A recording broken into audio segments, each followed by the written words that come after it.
Good morning.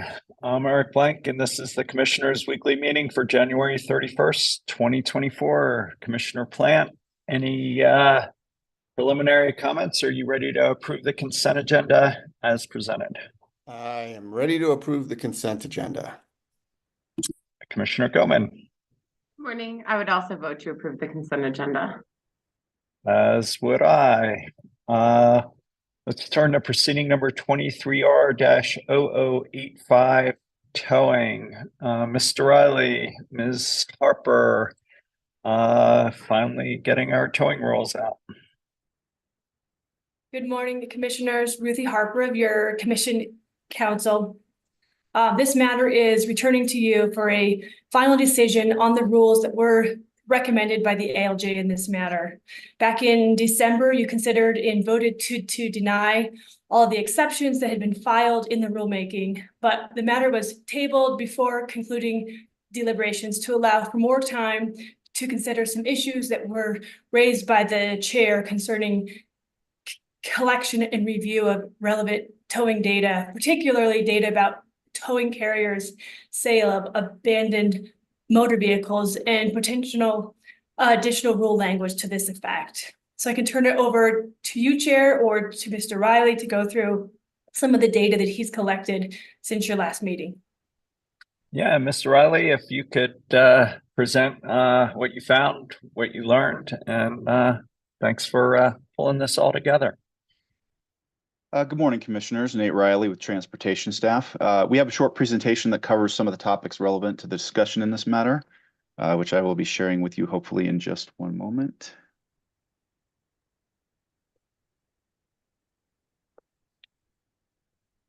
All right, can everybody see that? We can. Great. 1 second. Okay.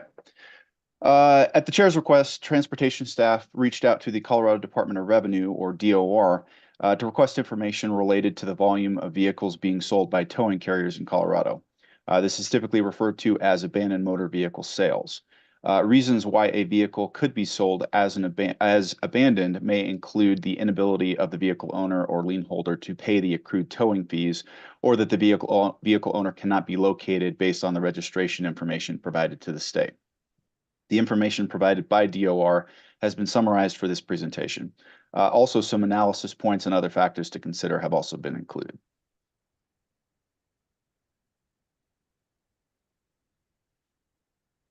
For the DOR data, we requested information held by their department for vehicles that were sold by a towing carrier.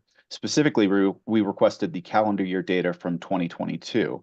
As you can see in calendar year 2022, there were 5,455 total entries referenced in the report, although it should be noted that 210 of these records were identified as standalone trailers, which reduced the overall count of vehicles to 5,245.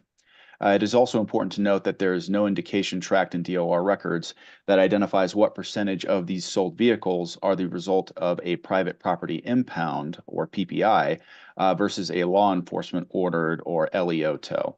The reason this is an important distinction to make is because it is certainly a difference in perception if we are referring to the sale of a vehicle resulting from a vehicle owner who could not afford the towing fees associated with a non-consensual tow from, for example, residential private property, versus a vehicle that was towed at the direction of law enforcement, such as a post-accident situation when the vehicle ended up being totaled out by the insurance company. In the latter circumstances, the vehicle owner and insurance company may both walk away from the vehicle, which could be little more than salvage at that point, leaving the towing carrier to follow the same processes to ultimately get rid of the vehicle, since nobody is invoking any claim to the totaled vehicle. Nevertheless, when viewing the data without that additional context, you can see that almost 80% of all vehicles sold by towing carriers within that year are between 10 and 30 years old. So, considering this information is based on 2022 data, that would mean the bulk of vehicle sales in that calendar year were manufactured between 1992 and 2012. The remaining 22% of vehicles sold included vehicles that were 10 years old or newer at 13% and older than 30 years at 9%.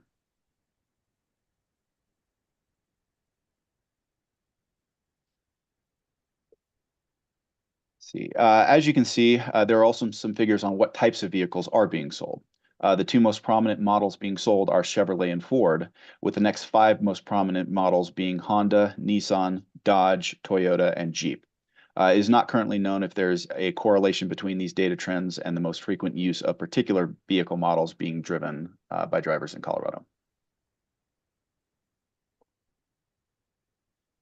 Some additional things to consider include the evolving interagency cooperation we are establishing with DOR.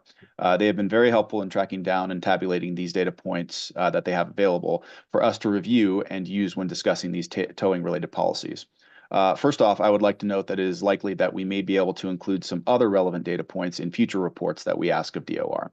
While we are still ironing out some of these data points to figure out what is actually available on their end, one such thing that may be possible in future reports is the purchase price of the vehicle. This might allow the Commission to get a feel for how much revenue is being generated from these types of vehicle sales, and potentially whether the vehicle sales are covering the towing carrier's accrued costs and how much balance is being returned to the vehicle owners or lien holders out of any remainder. However, another data point that I know the Commission is interested in is the location from where the vehicles are being towed. In this case, it does not appear that DOR will have such data readily available for us to review, at least not in any way that is reasonable for them to procure on our behalf, with more of a manual search of individual records being required. Alternatively, we have reviewed some of our own data, and there may be a way to capture a similar sample of information based on our own investigations information, which often includes the location from where the vehicles have been towed, especially in cases when a non-consensual tow is at issue. That would require a similar manual search, but something we could likely accomplish. This data, when considered as a whole, may give some valuable insight into the various equity and disproportionate impact variables that the Commission is considering across all its regulated industries. It should also be pointed out that the 2022 data that was provided by DOR only captured less than a half-year period after the effective date of the new statutes that were implemented by House Bill 2213-14. It is possible that some of the new provisions put in place through that bill, such as the new 15% $60 vehicle release standard, may have resulted in reduced figures in subsequent data sets, such as calendar year 2023, for example. Finally, it should be noted that the Commission already has very broad audit authority standard in Rule 6007E, which allows Commission staff to require the submission of information, documentation, and other data from our regulated industries as it pertains to them operating a business within the underlying regulatory framework. This could include abandoned motor vehicle paperwork and forms that towing carriers are required to submit to DOR, and copies of tow invoices for certain types of tows. The PUC is well within its authority and is supported by rule to do more of targeted audit of towing carrier documentation and any other paperwork for a variety of things, including for research purposes to better understand the industry that is being regulated. This can be done to whatever extent the Commission feels is appropriate in order to capture relevant data sets necessary to formulate appropriate and reasoned policy decisions. And finally, here's some proposed rule language changes for the Rule 6511G3, which outlines the towing carrier's requirement to follow DOR procedures when attempting to sell a vehicle that has been towed and subsequently abandoned. This is somewhat of a deviation from what was suggested and introduced and discussed during the previous Commissioners' Weekly meeting. Chair, did you want to make a comment on this particular slide? Why don't you leave it up, finish your presentation, and then I'll share some thoughts, and we can take it from there. Okay, that's pretty much the end of the presentation, unless there's any other questions or comments. No, I wasn't sure. All right, well, I just share a couple thoughts. My understanding before getting this data was that non-consensual tows leading to abandoned car sales may not have been a significant problem in Colorado. But I would view thousands of abandoned car sales in a single year as potentially a material concern worthy of further study. It also looks like certain make, model, and age cars are being targeted.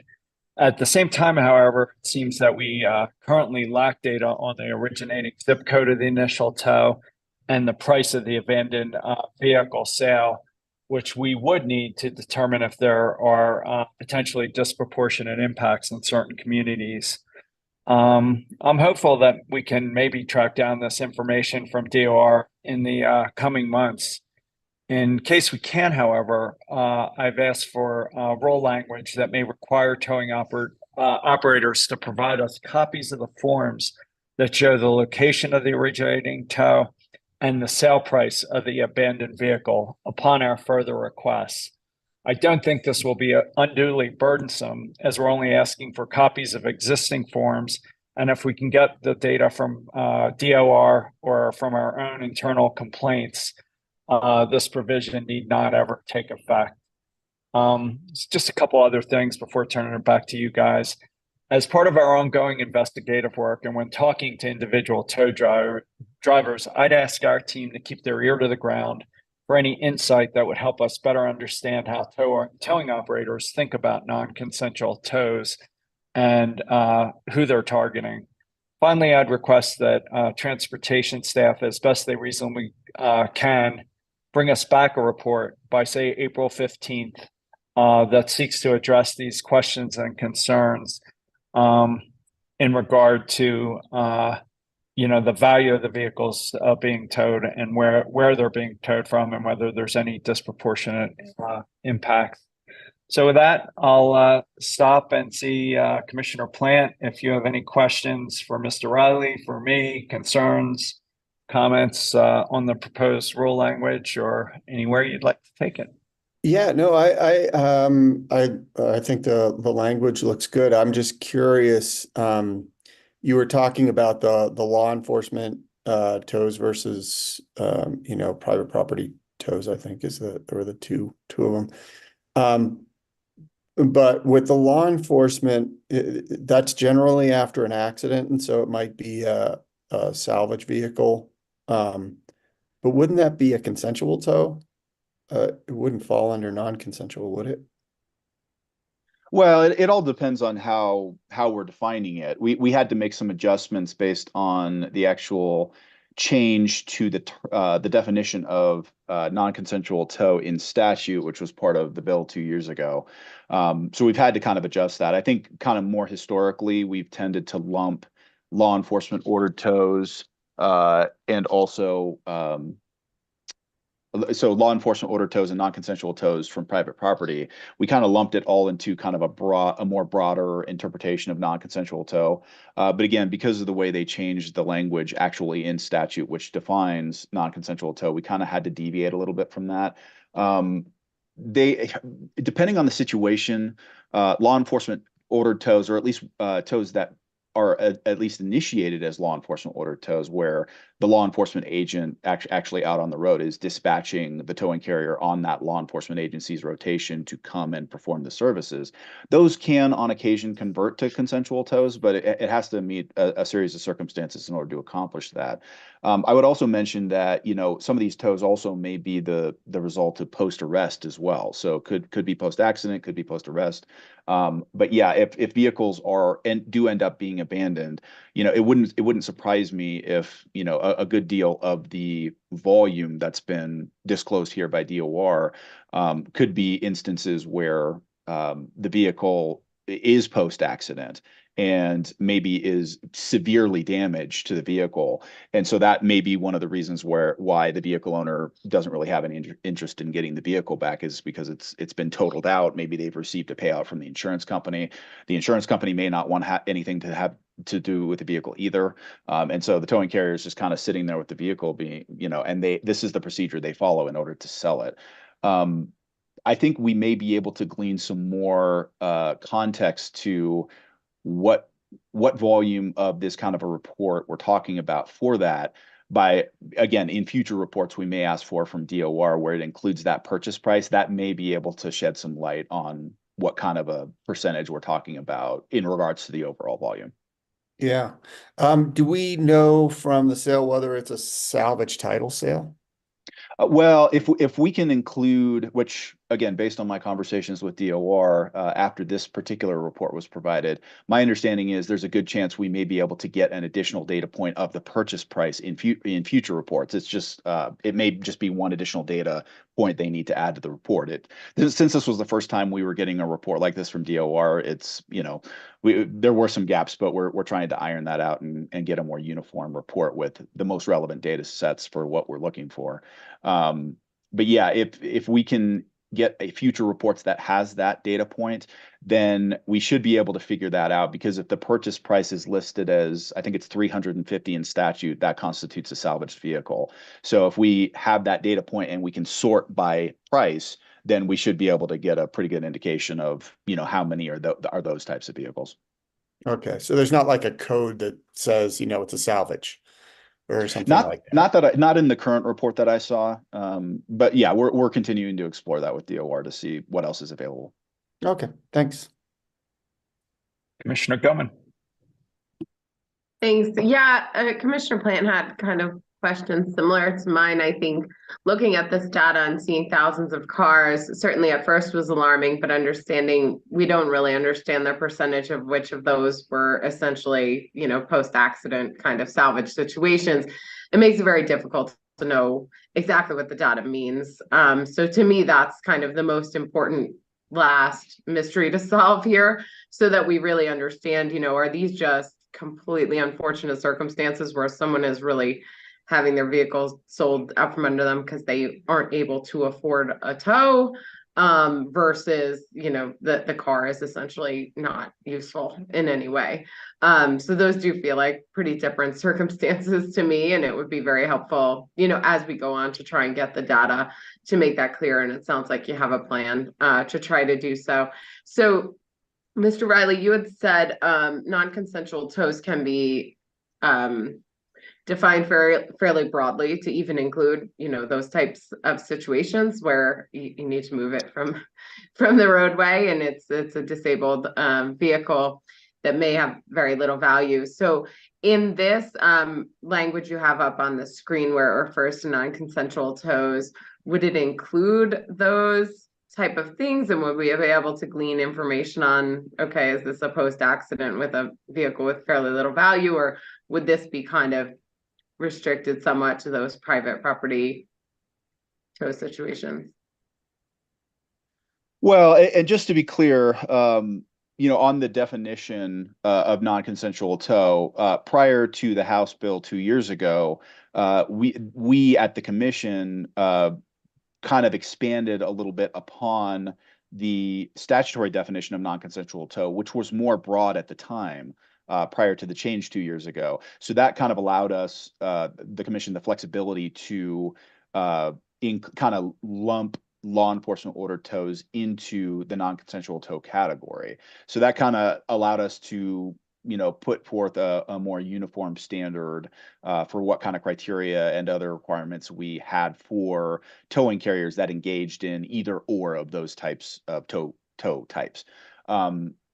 Again, we had to kind of modify that a little bit, because now specifically the statutory definition of non-consensual tow specifically says it's from private property. So that created a little bit of trouble for us in continuing to lump law enforcement ordered tow into that statutory definition, just because, in general, the vast majority of law enforcement ordered tows don't originate from private property. They originate from public property.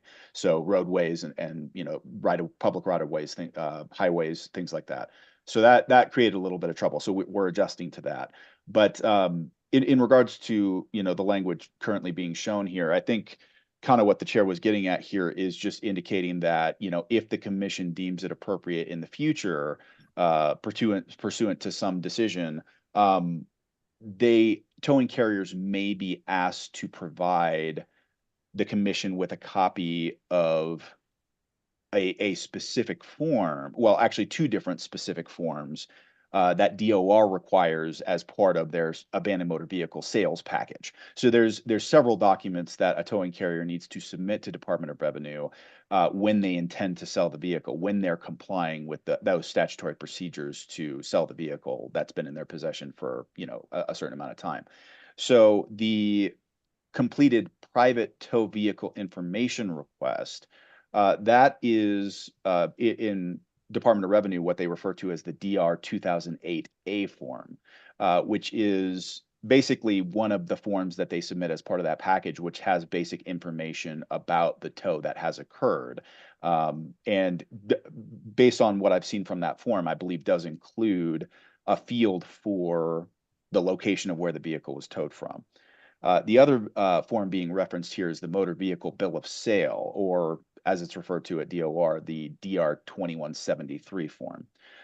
So basically what this additional rule language appears to be pointing out is that if the commission makes a decision in the future, they could require towing carriers when they engage in the sale of a vehicle to provide within 30 days of the vehicle being sold to the commission copies of those forms, at least as it pertains to a non-consensual tow, which would be more on the private property side of things. Okay, If that answers your question. It does. There's so much nuance here in like how this works and all of the different situations that could come in. So I think it's all helpful context for this discussion. And also, you know, I've learned certainly a lot about this as we've gone on.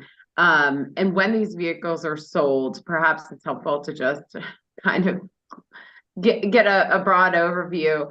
The tow carrier, to my understanding, is essentially a debitor and can collect what they are due for their services, but the entirety of the profit of the sale does not necessarily go to them, correct?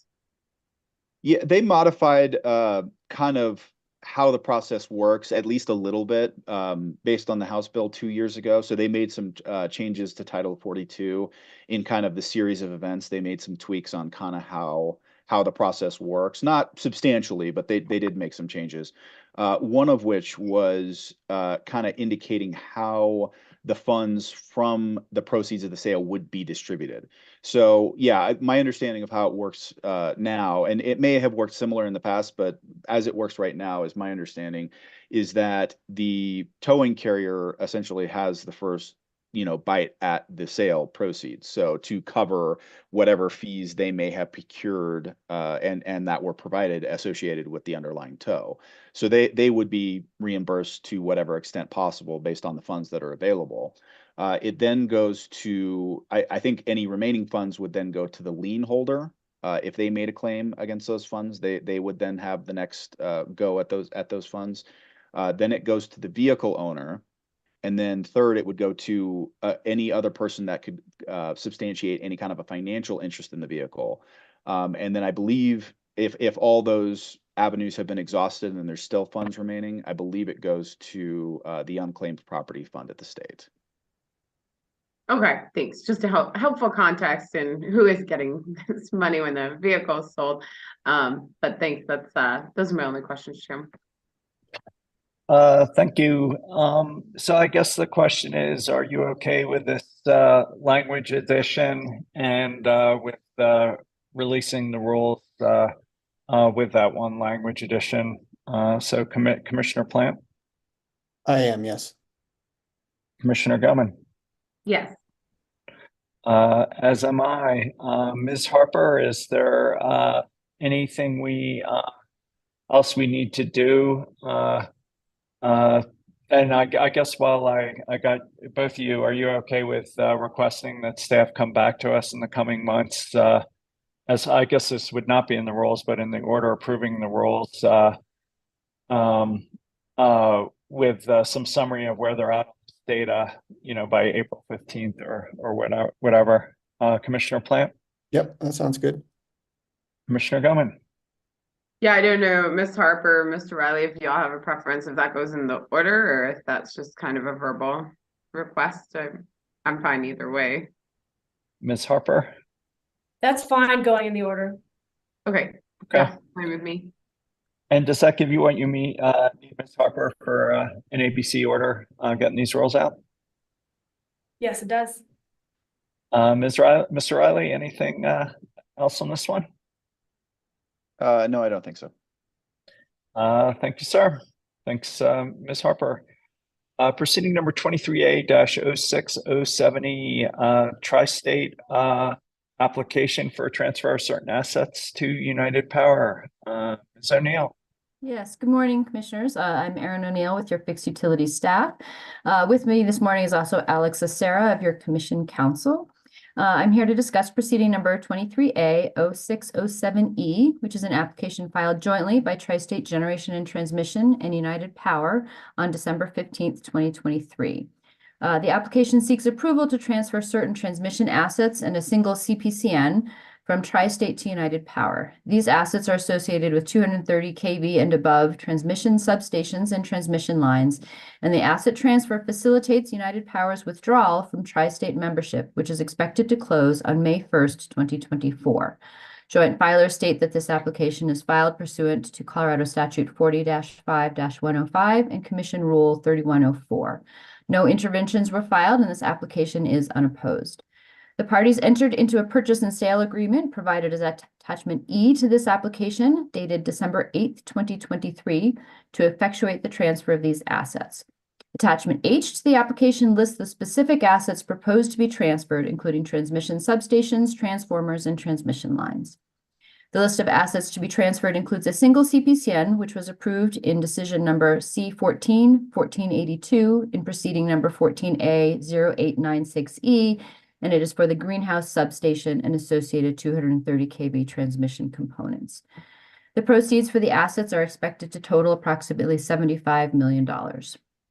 In support of the requested transfer, the application explains that these assets exclusively serve United Power. The transfer of these assets will result in minimal, if any, difference in the kinds and costs of service rendered to Tri-State's remaining members. United Power does not anticipate an impact on its members from the transfer, as it simply effectuates United Power's access to the bulk electric system. The facilities being transferred will continue to be in service for the same general purposes they are used for currently, with the only change being that United Power will become the owner and operator of the assets and facilities it uses to provide service to its members. Finally, the application asserts that the transfer is in the public interest, stating that Tri-State and United Power have negotiated terms resulting in the transfer of the assets occurring simultaneously with United Power's withdrawal from Tri-State membership. United Power has the experience and operational expertise to continue providing safe, reliable, and cost-effective electric service to its members in the North Central Front Range area of Colorado.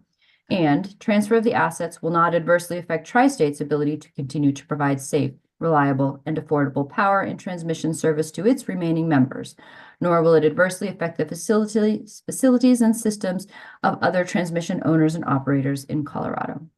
I will pause here for any questions, or I can go on to my recommendation. If you can make your recommendation, that'd be great. Sure. Staff recommends approving the requested transfer of transmission assets from Tri-State to United Power, including the CPCN that was approved in decision number C14-1482 for the greenhouse substation. Staff recommends the Commission deem the application complete and grant the application. Nice to see these two parties working things out without litigation, FERC, us, of course, whatever. Commissioner Plant. Can it be called amicable after this many years? I agree. I agree with the recommendation. Commissioner Gilman. I also agree. As do I, and that can be an ABC order, Ms. O'Neill. Thank you. We'll skip item 3 and come back to that at the end. Proceeding number 22R-0557 EG. Mr. Gomez, Mr. DeCenso.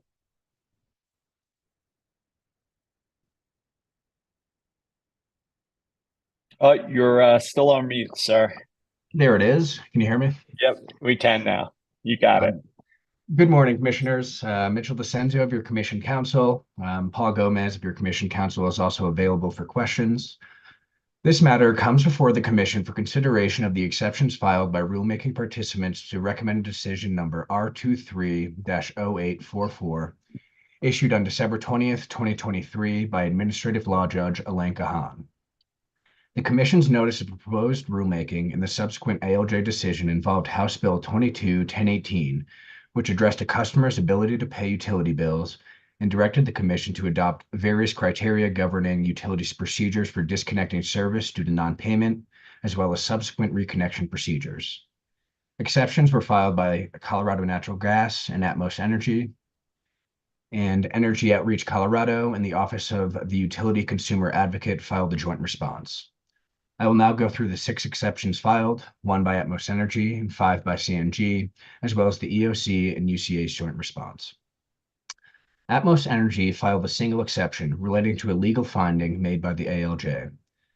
Atmos's exception addressed the ALJ's interpretation of a qualifying communication, asserting that contains an error regarding the role of a qualifying communication under House Bill 22-1018 that should be corrected. Atmos contends that CRS 43-103.6 1.5b1's concept of a qualifying communication provides an exception rather than an additional requirement to the same-day reconnection requirements established in the bill. EOC and UCA agrees with Atmos. I can pause here for discussion or can provide a recommendation. Yeah, if you can provide a recommendation, that'd be great. On this exception, Council agrees with Atmos in the joint response and recommend granting the exception. Commissioner Plant, I agree with the recommendation. Commissioner Gilman, I also agree. as do I. I will now provide a brief overview of the applicable proposed rules before getting to CNG's exceptions. Rules 4407 I through K were additions to the rules suggested by the proposed consensus rules, which were proposed by EOC and UCA and supported by Public Service Company of Colorado and Black Hills Energy. Rule 4407I requires utilities to conduct at least one meeting with stakeholders and interested customers to solicit input on their customer education and outreach strategies addressing disconnections and reconnections. Discussing these requirements, the ALJ held that neither the electric and gas rules nor the House bill are limited to remote disconnections and reconnections. The ALJ found that while the bill anticipates utilities' use of AMI technology, which allows for remote disconnection and reconnection, the bill employs broader language applicable to all disconnections. The ALJ was persuaded about educating customers about the disconnection and reconnection process, as well as a way to avoid disconnection altogether that can benefit all customers regardless of the type of metering and service at their property. Next, Rule 4407J imposes reporting requirements on utilities to inform the Commission about utilities' efforts and strategies to educate their customers about disconnection and reconnection procedures. This subsection J also mandates that utilities update their strategy reports every 5 years. The ALJ held that the statute applies to disconnections generally, not just to remote disconnections, and that customers should be aware of disconnection and reconnection procedures regardless of the method by which the disconnection occurs. Lastly, Rule 4407K mandates that the utilities incorporate language regarding their 5-year customer education and outreach strategy into their tariffs.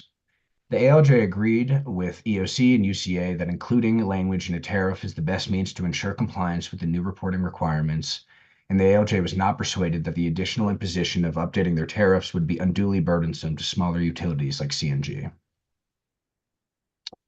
With regard to CNG's following 4 exceptions, I will give you a brief background on each exception and then we'll pause for your discussion and vote. CNG's first exception argues that the multi-year plan best applies to utilities conducting remote disconnects through the use of AMI technology and should only apply to those that employ the new and novel technology. CNG argues that these requirements were not part of the draft rules accompanying the Commissioner's NOPR or expressly part of House Bill 22-1018. It points out that the gas-only utilities, like CNG and Atmos, did not join the consensus rules that were initiated by EOC and UCA and joined by Public Service and Black Hills. CNG states that applying these rules to the gas-only utilities that do not employ remote disconnect technology imposes a burdensome multi-year regulatory filing that will drive up administrative and legal cost and must be spread over a very small customer base. In their response, EOC and UCA acknowledge that the adoption of the new customer education and outreach strategy rules are not required by the House Bill 22-1018. However, they assert that they do not violate the bill or any other statutory provisions governing the regulation of utilities. EOC and UCA argue that the size of the utility should not be taken into account when it comes to educating a customer base. They state that all customers should be afforded a clear explanation of the steps and procedures their utility will take before disconnection due to non-payment, as well as the steps customers must take to have their utility or service restored regardless of the size of the regulated utility. I will pause here for your discussion and vote. Commissioner Plant. Was there I don't have any discussion, but was there a recommendation there? Yeah, Mr. DeCenso, if you can make a recommendation, that'd be great. Commissioners, respectfully, this is a policy decision for you all to decide and doesn't really involve any legal issues. So I was leaving it for you all to discuss. I'd probably grant the exception. I don't know, Commissioner Goman, you want to jump in? Yeah, I'm inclined to support the recommended decision here and agree with EOC and UCA. While I understand there is some burden for smaller utilities, I think it makes good sense to me that customers should have access to the same type of detailed information independent of their utility. And so I would agree with UCA and EOC in denying the exception. I probably, well, go ahead, Commissioner. Yeah, I would also agree with the with the decision. I think, you know, the issue of whether or not it's required by law, I think isn't really the issue at hand. It's whether or not you know, giving customers the information that they need to avoid disconnection and is something that should be provided. So I would support the decision. I might have gone the other way. Don't feel strongly enough to dissent. So you can keep going, Mr. DeCenso. Okay. CNG's second exception argues that customer communications regarding disconnections are clearly defined in the existing rules and were unaffected by this rulemaking. CNG argues that customer communications regarding disconnections are already clearly defined in the existing rules 4408A 1 through 4 and were unaffected by this rulemaking. These existing rules establish customer notification steps that are required prior to disconnection and require, among other things, when and how notice is to be provided. Similarly, rules 4409A through D set out the conditions for the restoration of service. CNG asserts that it is not administratively efficient nor in the public interest to require a small utility such as CNG to incur the administrative and legal costs of the proposed requirements. The joint responders did not address the CNG exception directly. I will pause here again for your discussion and vote. And again, you do not have a recommendation. That's correct. I have a recommendation for their last, the fifth, the CNG exception. All right, Commissioner Plant. So if I understand what you said, that the parties did not, they didn't respond, they didn't oppose the exception, there was just no comment on the exception. Yeah, they didn't directly address the second exception. I would be inclined to support the exception in that case. Commissioner Goman. Mr. DeCenso, I don't know if you or Mr. Gomez can help me with a clarification here.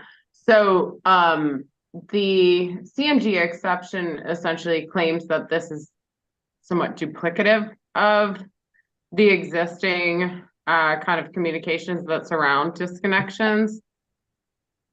Is that correct? But then they're simultaneously claiming that what's required here is burdensome. So how is it both duplicative and then also overly burdensome as a change?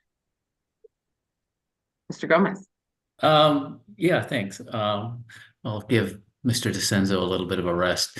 Yeah, so CNG basically, its argument is that under other rules that the commission previously promulgated under 4407 and 4408 already require them to provide very similar information. And so their argument is that having them basically duplicate that information for a separate set of rules is burdensome and would be costly to their ratepayers, given the fact that they only have 27,000 customers. And so because it's spread over a smaller group of customers, it would affect them more than it would those AMI utilities who have larger customer bases. And they also argue that as well that the uh, uh, that these particular set of rules 4407 I, J, and K were not part of the original NOPR, but were proposed separately by EOC and UCA. And they believe that the intent of those rules and the House bill was to be directed towards those utilities that do have AMI technology. And as a smaller gas supplier that doesn't have that technology, they don't see the rationale in requiring them to do both rules. Yeah, I guess I'm struggling. I don't even think the larger utilities use AMI on their gas utilities, so kind of failing to see the daylight maybe on the gas utility side in terms of meter type. But if this is just requiring specific kind of communication process pre-disconnect and existing rules did the same, why is there more to do now? Yeah, EOC and UCA in their joint response basically argued that that they said, well, it may be a little bit duplicative or parallel those previous rules that the commission promulgated, but they believe that the outcome of providing transparency to their customers as to the disconnection, reconnection processes, even if they don't employ AMI technology, is beneficial. And they believe that EOC, UCA believe that they should err on the side of providing more information to the customers. They also argue that, without really any support, but they argue anyway, that any new customers that CNG would have that come from an AMI utility would benefit from knowing that those disconnection policies, if they're different than what they had previously been aware of. Yeah, tricky one. I'm generally not understanding exactly how or why this causes so much additional work if it's very largely the same process, and it doesn't sound like that's really been addressed very adequately. So I don't know. I mean, I think my default thought would be it would certainly be ideal to see them all participating in the same rules, especially to the extent I think most of the gas meters are not AMI meters throughout the state. So I don't see a huge amount of difference there, but I don't know, Chairman, what you're thinking. I'd probably grant the exception and allow CNG, given its small size, to avoid this maybe duplicative requirement. So I guess that's where I am. So I don't know, unless either of you have anything else. Maybe Mr. DeCenso, keep going. And Well, I was gonna say, Mr. Gomez, if we went that way, that the chair suggested and allowed CNG out of this one particular requirement, would that just alter the rule language slightly there? Is that how you would execute that? So basically exempt them within the rule language? It would. I think that if you want to exempt them from I, J, and K, or even just J, or however you want, the iteration that you want to use to exempt them, yeah, you would have to have specific language that would say that those are you could either base it on the customer size of the utility, or the fact that they don't use AMI technology, or don't have access to that technology given their size. Some similar wording to that they would be exempt from. I think that would probably apply to CNG and Atmos. Commissioner Goman?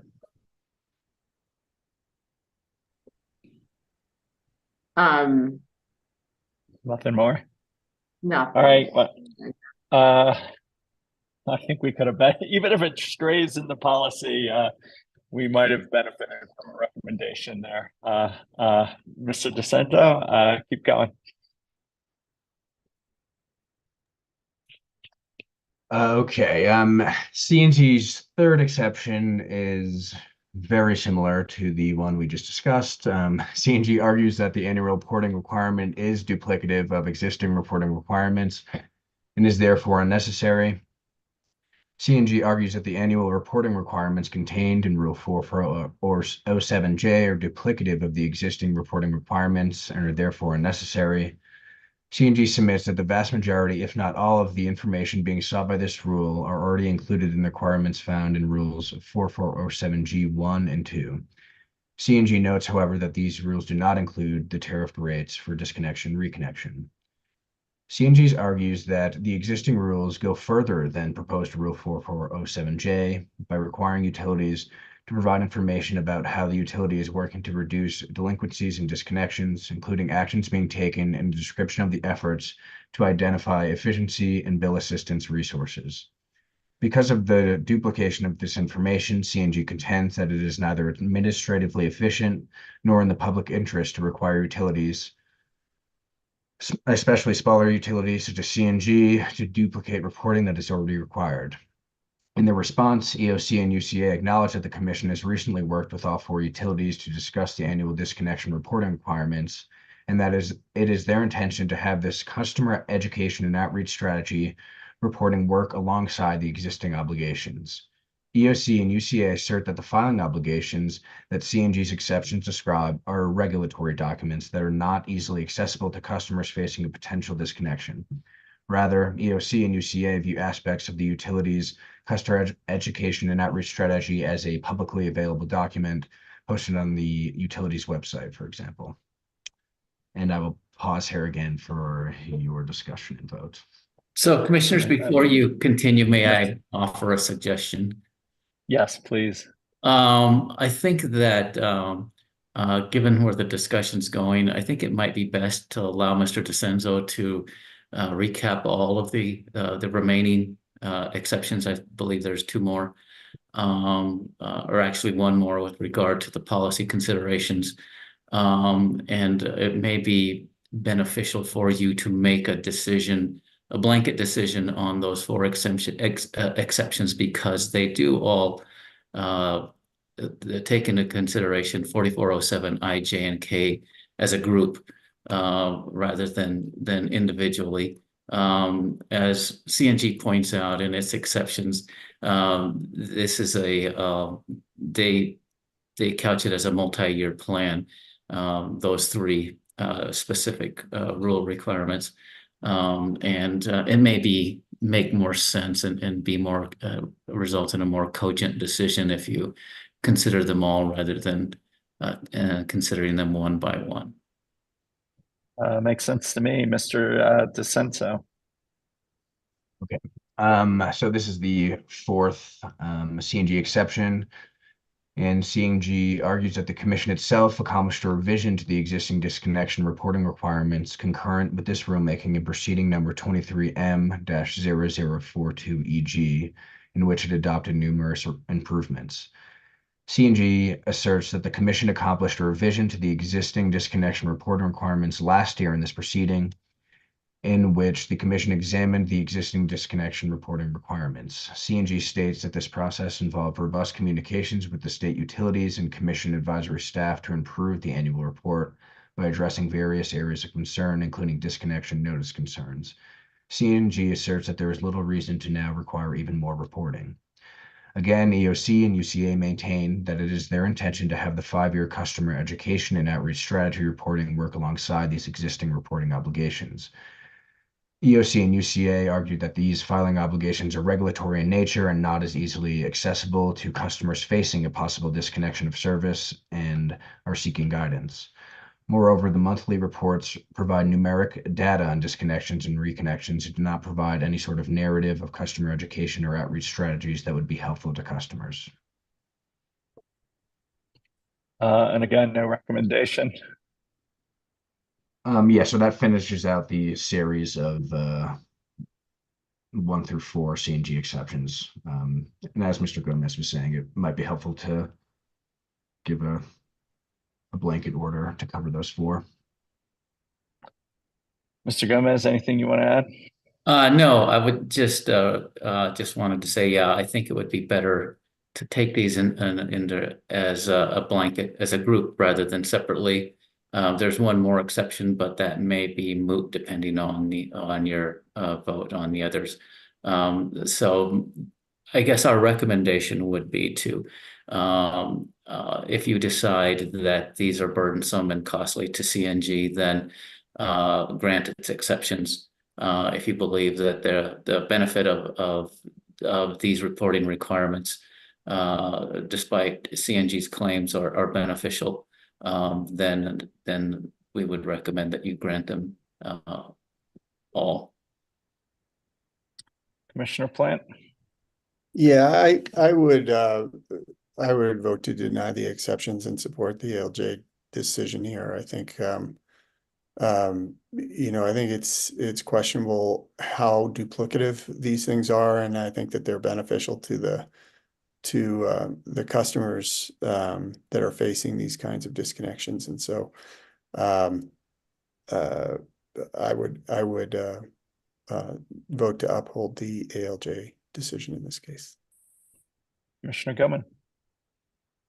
Yeah, I agree with Commissioner Plan. I think taking in total, I would certainly err on the side of transparency and customer education. As we're all aware, disconnections are a significant issue, which can then lead to other cascading issues. And I certainly think we should be doing our best, as should the utilities, to be educating people to avoid disconnections in the first place, and certainly ensure that they're very well aware of those processes, and that we have the proper information to be tracking this. And as EOC and UCA state, it would be very helpful to have some of this in a more public-facing format to ensure that all interested parties have access to this and can easily understand and digest the information. So to me, I don't find the exceptions incredibly compelling in terms of understanding that this will be incredibly expensive or difficult.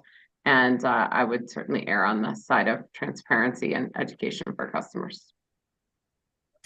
I'm not going to disagree. Mr. DeCenso? Okay, moving on to CNG's fifth and final exception here. In CNG's fifth exception, they state that the stakeholder meeting requirement in Rule 4407I should be either combined with the standing low-income stakeholder meeting that is already required by Rule 4412J or eliminated. In CNG's view, the meeting requirements are so similar in purpose that it is not necessary for the Commission to institute yet another stakeholder meeting requirement. In their response, EOC and UCA agree with this clarification. And we do have a recommendation for this exception. All right, please give it. Commission Council agrees with this and recommends that the Commission grants this request to combine the standing low-income stakeholder meeting with the meeting requirement in the existing rule. Commissioner Plant? I agree with the recommendation. Commissioner Gilman? I also agree. As do I. And anything else on this one, Mr. DeCenso? I just want to clarify. So we are granting the Atmos exception, denying CNG's exceptions 1 through 4, and then granting the 5th CNG exception. That's my understanding. Do you see it different, Commissioner Plant? Commissioner Gilman? Nope, I think you got it. Okay. Thank you. Thank you, Mr. DeCenso, and welcome to the process. I guess the last item on the agenda has to do with demand response. And as I've been threatening for the past few weeks, and now that our phase 2 Piesco ERP order is out, just like to start a broader discussion about maybe finding a way to explore including a full-scale DR bidding process as part of the next public service ERP. It seems like there may be more we could be doing on the customer side, including better purchase for DR. And it's been a little frustrating finding the right forum to have this full discussion. And, I don't know if there's misaligned incentives, lack of interest, but I just think it may be time for us to at least discuss considering exercising greater leadership. So more specifically, I'd like us to consider opening an M docket, perhaps as soon as next week, to explore creating in time for the next public service company JTS ERP filing, a process for evaluating full-scale DR bought bids from third-party aggregators. This could perhaps entail 3 separate explorations: the development of a sample RFP, model contract, and ELCC study for new DR bids, a discussion about how the new DR customers might overlap with a company's existing programs, and 3, various other efforts such as a STEM to better understand how competitive markets value and acquire demand response. Consistent with our recent order in phase 2 of the public service company ERP, I suspect that the next ERP filing, you may see multi-billion-dollar proposals for new generation and transmission, justified by considerations well beyond the retirement of Pueblo Unit 3. If so, and even if this new investment can't be avoided, I still think it'd be nice to ensure that there's a full and fair competition in that ERP between the various potential supply and demand alternatives. So I'll stop there. It's been a struggle for me to figure out how to get this in front of us. What's the case? The demand, the DSM plan wasn't maybe the ideal for him, but I just wanted to see where you guys were at on this. I turn it over to you, Commissioner Plant, and take it wherever you'd like. Yeah, I mean, this crisscrosses so many different things that are going on, and we're currently in the response period to exceptions on the BPP proceeding, so I'll refrain from speaking to that. Yeah, I wonder, and you are much more familiar with process than I am, but I'm wondering is it possible to invite DR bids into the next ERP without going through the process of an M docket, but just to put that out there as basically a component of the bids that come in on the next ERP, or is it necessary to go through the M docket process? And if we go through an M docket process, is that a litigated process, or is it more of a commenting process? I'm not sure what that would be. Yeah, I mean, I would view it as more noticing comment with maybe a SIM in the middle. I mean, it's the company's filing, so it would be more on supplemental direct where we'd ask to do it.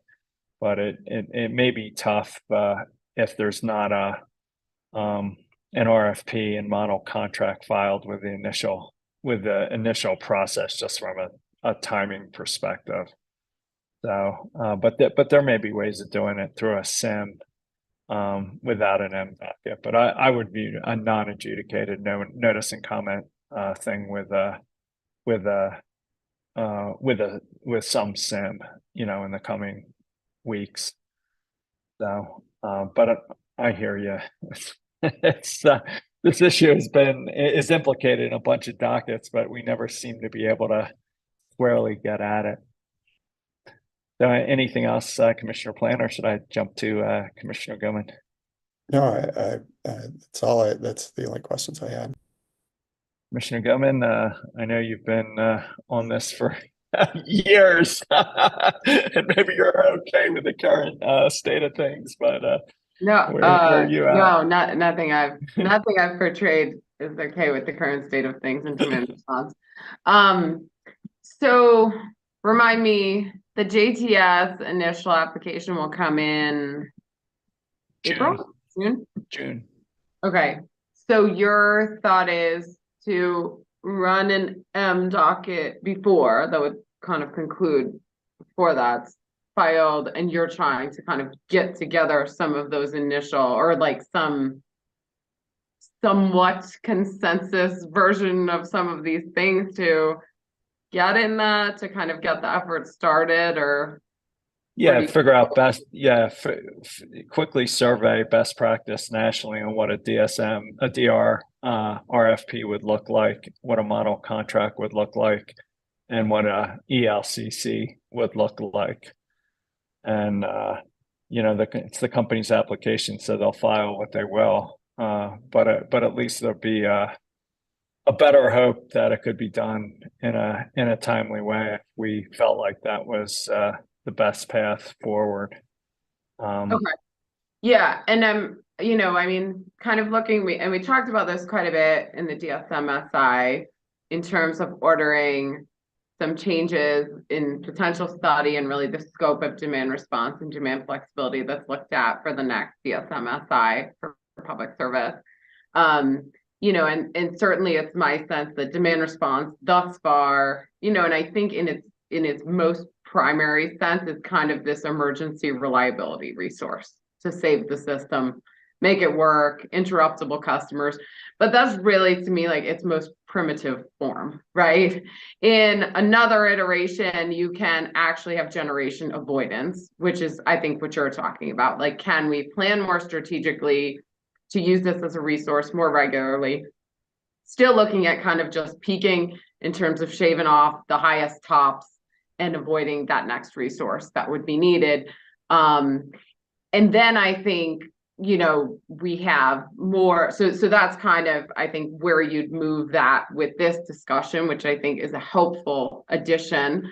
I would just lay out, there's more past that I think comes in place in the next DSMSI, where we're looking at transmission cost incurrence, distribution system cost incurrence, as well as many of the distribution system problems that I think public service is finding themselves in right now in terms of inability to serve new load, where we could potentially be much more intelligent about demand response and demand flexibility in these areas to ease stress on the grid, as well as carbon avoidance, right? If we can look to kind of moderate load to avoid, say, ramping up a gas peaker when the wind is falling off or something like that. So I think there's this entire ecosystem. You'll get us to the next rung, which is how do we look at this more reasonably to avoid new generation, which I think is the reasonable next step.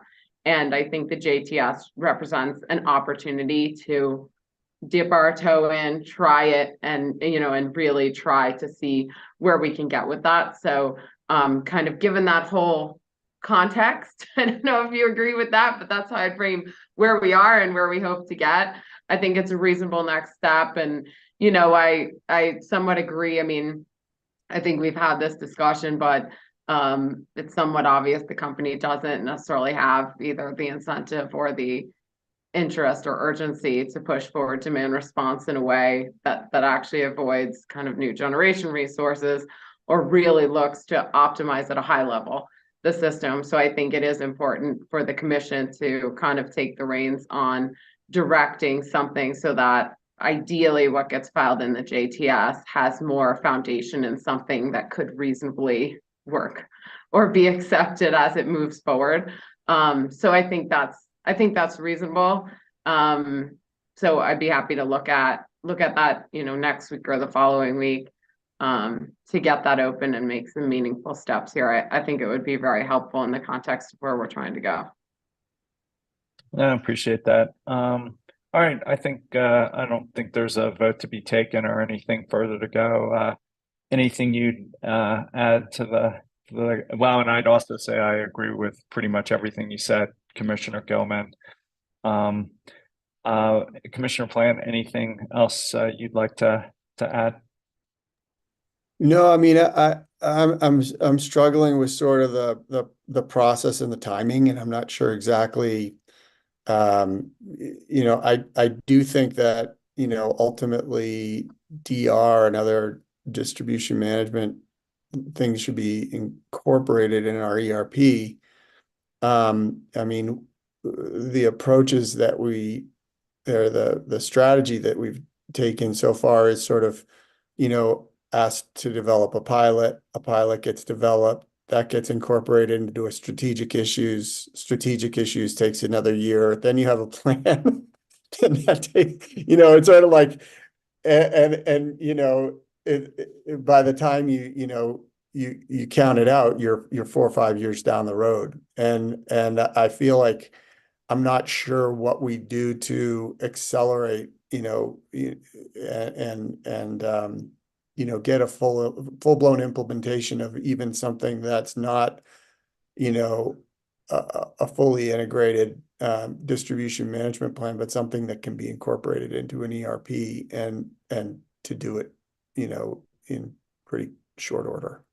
I'm just sort of struggling. This is my shot. We'll see, see what council and advisors say, but I mean, it seems like, and I don't know if you think so, Mr. Chairman, but it seems like, what we might be able to do is a sim and then, without I don't know if we need the M docket, particularly if the M docket is non-litigated and isn't going to have any sort of force of law, then, can we do a sim and give a sense of the commission, message. I don't well, just to be clear, an M docket, an order in an M docket is binding. It's an order of the commission. So, but I hear you. It's the process. I'm struggling with the process too. So why don't we let this lay for now? We'll talk to advisors and council and come back and keep seeing where it makes sense to go. So with that, Commissioner Gilman, anything else on this? No, I think that makes sense. We can talk to council and advisors, see what's the best way to have some process where we can bring in new information and ideally get some coalescing around what a reasonable path forward would look like in the JTS to get this process started. Because I very much agree, especially with how Commissioner Plant was characterizing it. Very easily, many years slip away with just like, oh, we'll do it next time. We'll look at that next time. And I'm sick of the years slipping away because I think there are massive opportunities here to really optimize the system and avoid unnecessary expenses. And this represents, I think a very meaningful step forward to try to get somewhere with that. And so we can talk with advisors and council. What's the best? Is it a workshop? Is it a sim? Is it a full-blown M docket? Like, as you said, the company will file what they file, but I think to the extent that we can get that information out there, be talking about it and kind of coalesce around ideas that make sense beforehand, that should be very helpful. No, I agree with that. And, I'm struck by the size of the order of magnitude of the type of investments we've been asked to approve. And, just for me, if I'm going to lend my signature to it, I want to see a real competition, not something, 5 years out, as you guys both said. All right. So I think that's all I have on this. Commissioner Plant, anything else before we adjourn? No, nothing else. Commissioner Gilman? One additional plug in our M docket. I wish I had the number in front of me. I don't. I could get it really quick. On looking at barriers to BE and DERs. We are hosting a workshop on Monday the 5th, next Monday. This is my last chance for a public service announcement. From 1 to 5 p.m. That's proceeding 23M-0464EG. And in part our discussion there will be about the processes and communication to get new load or upgraded load served by public service company. And so we are inviting developers, builders, municipality folks with experience in that process or issues to share. We expect public service to join us and hoping to have a good discussion in that workshop about what those processes and communications look like and if there are any opportunities for improvement. Sounds compelling. You can look on the commission's calendar, click on a link and register.